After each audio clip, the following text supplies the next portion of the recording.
বৃষ্টি ও রহমত, ঠিক কিনা? বৃষ্টি পাঠায় কে? বৃষ্টির মালিক কে?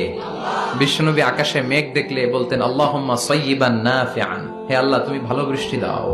কেননা এই বৃষ্টি দিয়েও আল্লাহ অনেক জাতিকে ধ্বংস করেছে। বৃষ্টি দিয়ে মানে অতিবৃষ্টি দিয়ে আল্লাহ বন্যা দিয়ে গোটা দুনিয়াটাকে ভাসিয়ে দিতে পারে কি পারে না? এজন্য মেঘ দেখলে এত আনন্দিত হয়েন না, বৃষ্টি দেখলে অনেকে গান বাজায়, আছে না নাই?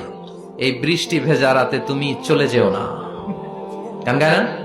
না, আপনি আল্লাহর কাছে দোয়া করবেন আল্লাহুম্মা সাইয়্যিবান নাফিআন, আল্লাহ তুমি বরকতের বৃষ্টি দাও। আল্লাহুম্মা গাইসান মুগীসান মারিআন মুরিআন নাফিআন গায়রা দার।